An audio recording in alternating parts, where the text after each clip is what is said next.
Everybody grab yourself a Enter Night Pilsner, and I want to welcome you all right now from Stone Brewing. He's going to tell us about how this all happened, how it all got together. Please welcome Steve Gonzales, everybody. Thank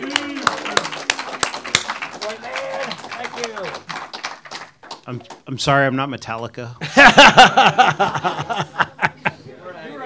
We're out of here. It's just me. Steve from Stone Brewing, thank you for being here, though, man. So I knew about this beer for a really long time before it became public, and I think everybody else at a higher pay grade than me knew about it for about 6 months before that. So long in progress project for us, and when I found out about it, I was like, you got to be kidding me, really? Seriously?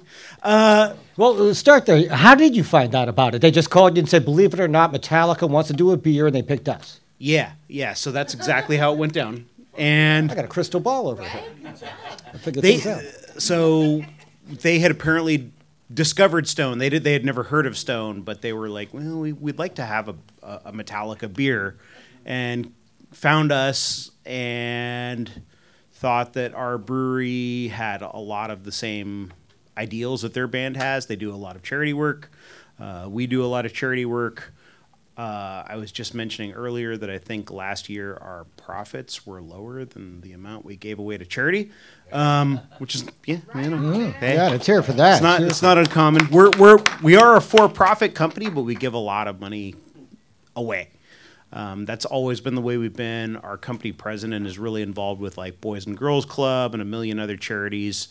And it was like, wow. And our company was founded around music. So Steve Wagner, he was in a band, our company president, and he was recording an album with his band in a music studio owned by Greg Cook, who's our executive chairman and the co-founder. And they recognized each other because they'd taken some brewing classes together, because they were both thinking about starting breweries. And it's like, I recognize you. Yeah, so they went into business together. Greg is a guitar player, but he decided a really long time ago he sucked at it and didn't want to devote a lot more time to it. Steve, on the other hand, he and I randomly one day, we were talking about a song, and we both like kind of broke into it, and it was Fairy Tale of New York by the Pogues, and like we both sang it, and everyone was like, what the fuck is going on? Sorry, we're not live, right? That's great. So music and beer is kind of hand in hand for us at Stone, and so it's a great project to work on. Cheers. Ain't that cool? Everybody do a cheer. Yeah, let's grab mine. To that. Stone Brewing. Cheers.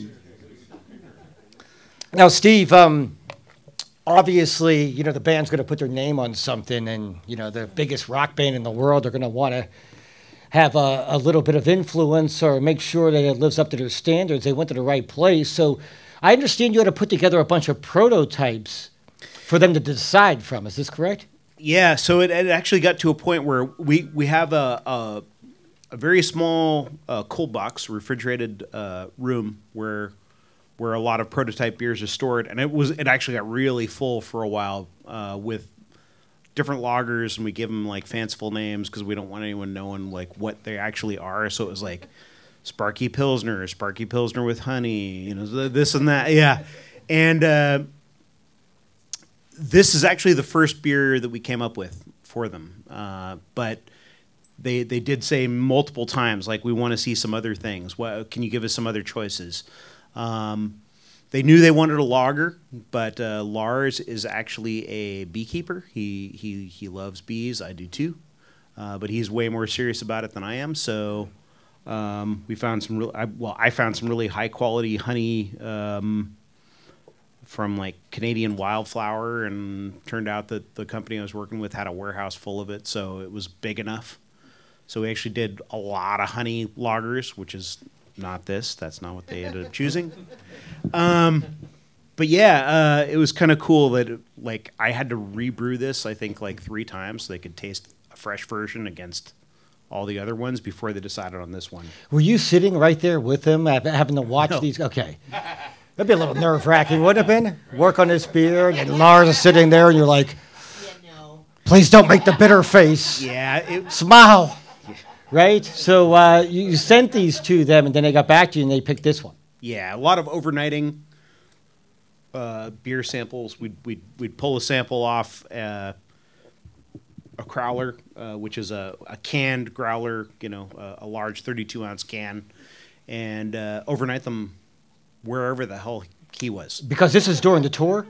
Yeah. This was? Yeah. At times. Okay. It was, like I said, it was a long, ongoing project. Mm-hmm. Yeah. There's a YouTube video that you might want to check out as well if you type in Enter Night Pilsner. And the guys he's talking about are actually with Lars in the kitchen as they're tasting it. And they're at a concert as well, and I forget where the concert was. I think so, yeah. I don't remember. But you might want to check that out. Go to YouTube and check that out. Hey, if anybody has a question about it, just go ahead and raise your hand. I mean, this is real informal. Go ahead. So who was the main member that you were dealing, or Stone was dealing with the whole time? Lars. Yeah, Lars is... Lars deals with the public really well. And Rob was a big part of kind of the public interaction too, and interacting with us. But Lars seems to be the sort of business and public relations guy, and he's a really good speaker. Mm-hmm. I'm really impressed with him. He's talked to us a few times and gotten on stage and sent us videos like, "Hey, thanks for everything, guys. Like, this means a lot to us." And a bit of a non sequitur here, but that's kind of the cool part is not only are the founders of our company like really into this beer, but it means a lot to them as well, the Metallica guys. And he expresses that really well, and he's literally said thanks to we've got this really cool video of them going to our Downey warehouse because we distribute our own beer in the Southern California market. So Downey, California, close to LA County, or in LA County, excuse me, close to the city of LA. They've actually got pictures of Rob and Lars like posing with the whole crew there, and meant a lot to us, meant a lot to them. Mm-hmm. Anybody else got a question? Well, throw them another one here. Where? Okay, we just heard they're going to open the Chase Center. Will this be there? It will. Okay. Yeah, I think so. I think everywhere with the tour. That's what it's going to do. It's going to follow them around. Yeah. Okay, so that's really good. And like the plans to launch this, obviously. I mean, it's going to be at the Metallica shows. It's at Stone Brewing, but where do we go from here? So each state release follows the tour. Oh, nice. And I believe the tour is over. The European tour starts next. Last week it ended? Mm-hmm. Okay. So any states they weren't in, we're going to roll this beer out into those states right up until end of April. And then the European launch happens when the European tour starts on 5/1. And by the way, so much that this band does, and we're so lucky, that they're from the Bay Area. And I know with the Bone, we just can't thank them enough for the association. As I said a few moments ago, when they call and say, leave your promotional calendar open for the week of March 18th, how many bands can say that to us? We say, sure, whatever you want, you got it, without even knowing what it was going to be. But the association with these guys is always amazing. And, one of the things about what we're doing right now, they're hoping to do this every city. Is what this is almost this little get-together event with you all, and a chance to speak to Steve and to sample the beer is also a dry run for Metallica themselves to see, can we do this in every city? So they're going to be grateful to you all for being here and taking part of this as well. Okay, because again, so much stuff originates from here with them. They picked a brewery from Napa. They're opening the Chase Center. Of course, the biggest band in the world. We're lucky to have them here in the Bay Area. But this event, these little intimate events, is something we also hope to do in every city with Stone Brewing. they're not able to attend themselves. But Stone Brewing will be there, and that's part of the marketing plan. So you guys are all taking part in that as well. Good. You got another question? No, I was saying we're number one. Yeah, we are number one.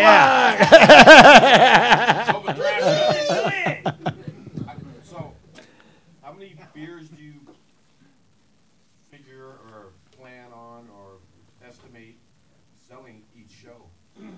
How many are you guys sending out? That's a good question. Yeah. Each show? I don't know. That kind of depends on the venue and how much they order. And that's definitely a big planning thing for them. You might want to tell them to order a little bit more for the San Francisco show. Right? Just based on some of the boneheads that I've been with. No, but How many barrels are you guys brewing of this? You got Of this?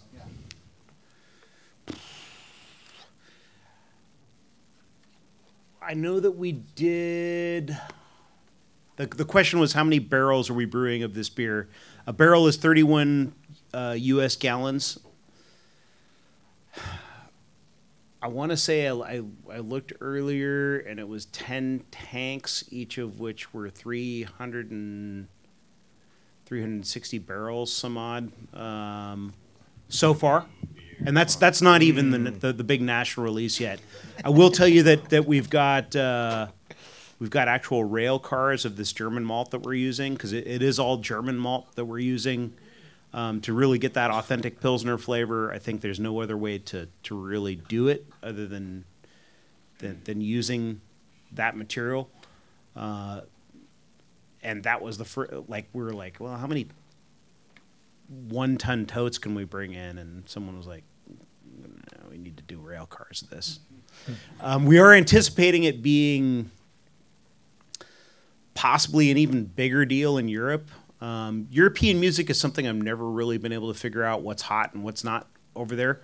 I was over in the UK about 10, 11 years ago, and this friend of mine from Germany and this friend of mine from Portugal, like Bryan Adams, came on, and they were like, "The summer of '69." And I was like, what? And they're like, no, he's huge here. You have no idea. devil horns to Bryan Adams. Yeah.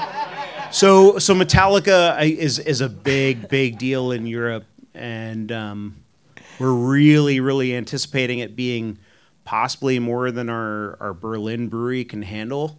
So possibly scaling up our Richmond brewery to ship some extra over as a contingency. They can do that. So no, that won't happen. That won't happen. I promise.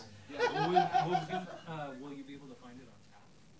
Oh yeah, the question was about it being a draft. It is definitely going to be a draft beer as well. And they'll be at the shows all on draft, is what I'm assuming, right? Yeah. Yeah. Mm-hmm. Yeah. The cool thing about this beer is it's mid-range alcohol. It's about 5.8%, and I was at a.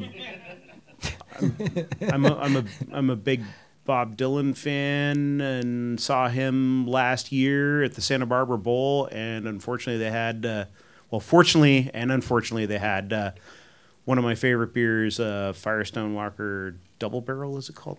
And I had like 4 pints of that, and it was so fresh and delicious, and I missed a little bit of the show, unfortunately. So this won't do that to you.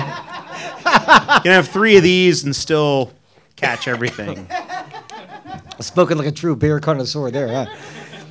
Hey, one of the things, too, is they've also, with Stone Brewing, they also put together the artwork, right? Yep.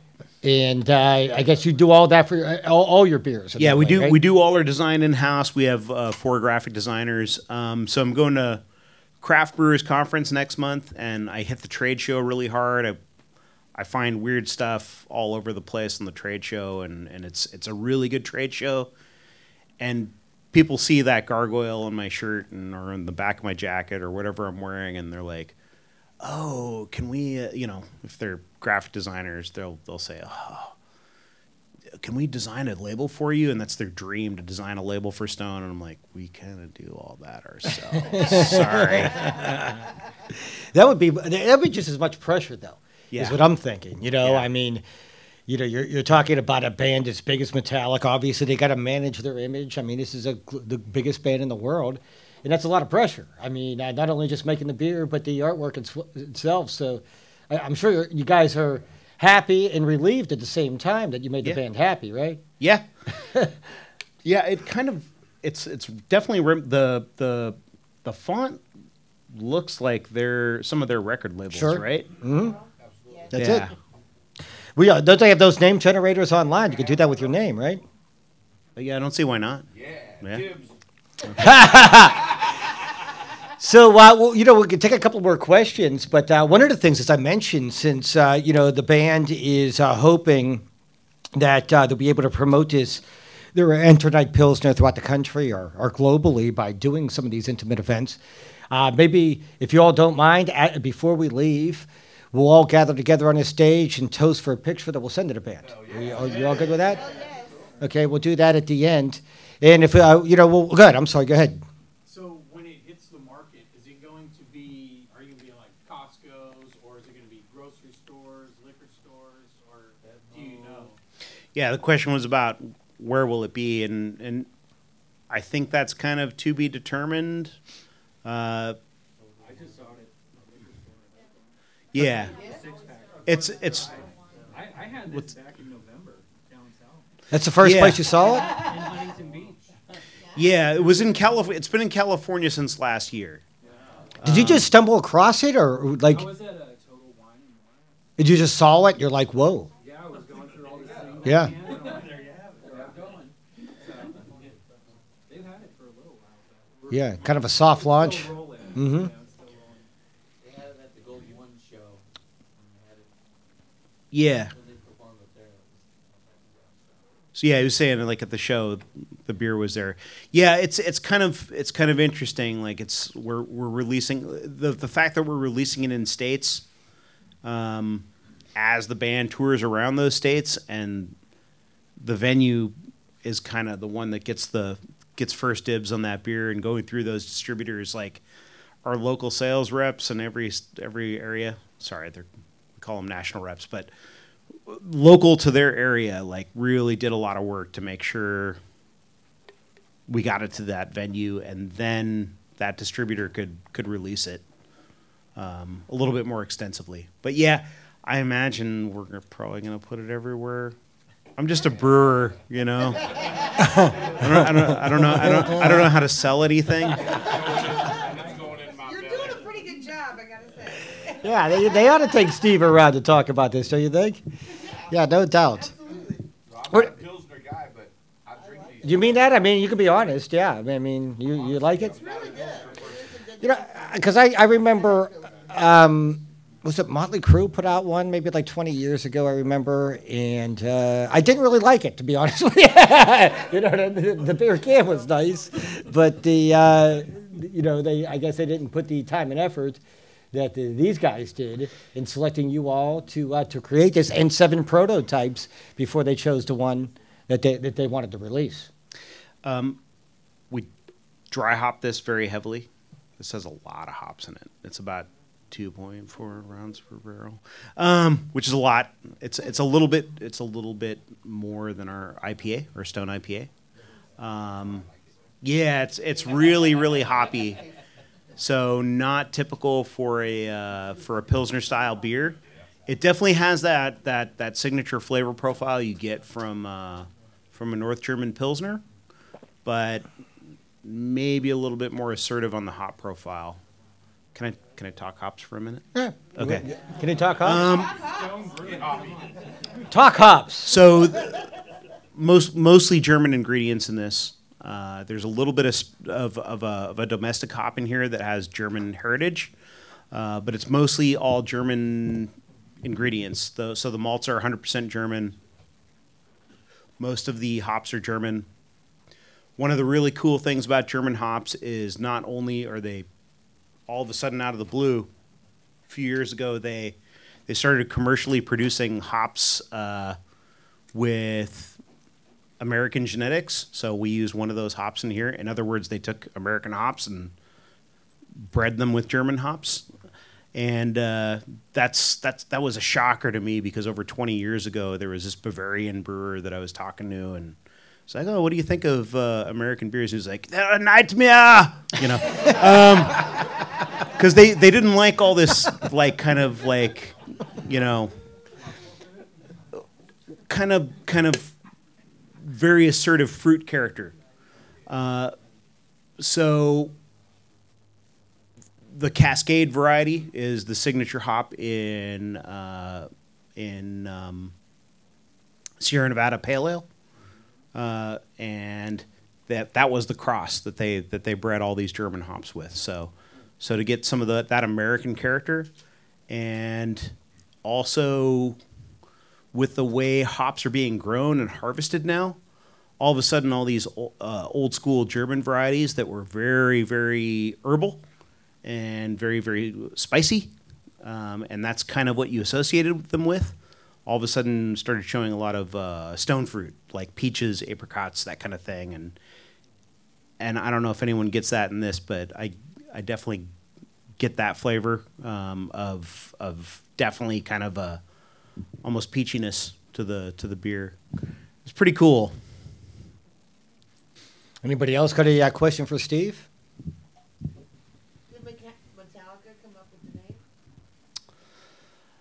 That part I don't know about. That was definitely something that our marketing department came up with. And names of beers are really important these days. I've kind of learned the hard way that like a name that I think is freaking brilliant may not be to somebody else. You know, a name that kind of people are drawn to. If there's a story behind it, that's great. But if it takes more than 5 words to explain where the name came from, forget it. That's why you couldn't go for whom the beer tolls. Yeah, it'd be too much. Right? It's too just much. Too long. Yeah. Fade the beer. Yeah. Yeah, fade the beer. Right. So, yeah, I don't know. The name may have been predetermined before the beer was even brewed. I think I'm it's not a great. sure. I mean, to me, it's a great name because it's associated with them, but it's not too. It's not too obvious, right? You got to be a fan to know. When I see Enter Night, I think it's a darker beer, right? Yeah. Like a Yeah. black lager? Did you guys Right. know what that sounds like? No, never. A black lager was never on the table.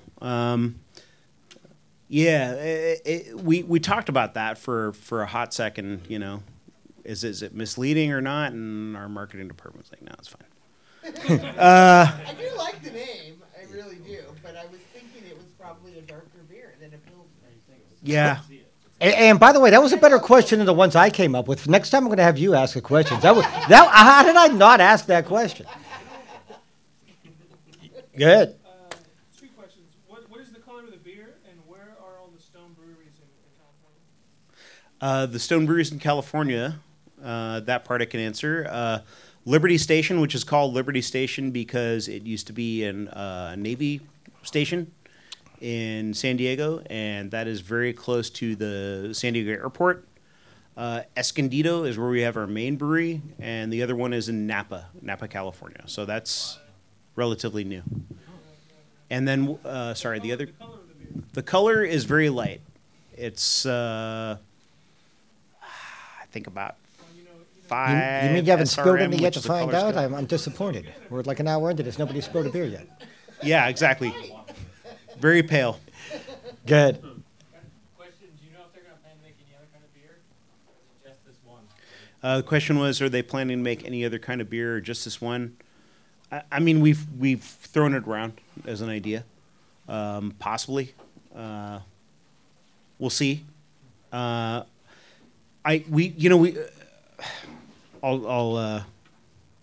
Oh, he's Change about to track tell us for- something he's for- not for a supposed to second. tell us. Okay. But Go ahead. so we did a collab a little while back with Aisha Tyler, who is like, at the time I was like, oh man, I told her like, you are the hardest working person in show business, and she's like, I've heard that before.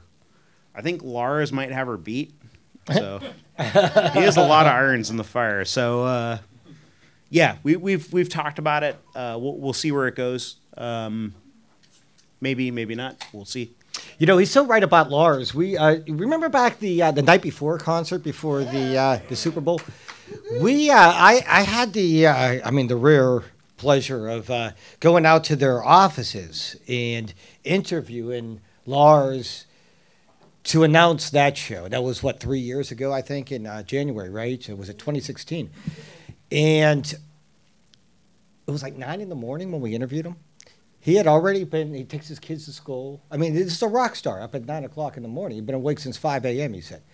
And it's just, to me, it's amazing because, these guys work high energy at like 10 o'clock at night. I mean, their body clocks are just a lot different than ours. But just to show you how tireless, like Lars is, especially. I mean, they all are, but especially Lars. Or at least that's what I've seen. And it really is amazing. A lot of the stuff he does, besides playing the drums and performing the music. Yeah, well, Greg even mentioned that he was like, Greg, our co-founder, that Lars is really into playing tennis and like has a lot of strength in his arm from like drumming so much. And I was like, what? Where does he find time for that? Yeah, it's impressive. Taking his kids to school, he says. Can you imagine that? Can you imagine being a parent and being behind Lars, like dropping your kid off at school? Right? Pretty cool. Yeah, that's pretty damn cool. Yeah, come on. I don't care who you play drums for. I got to get to work.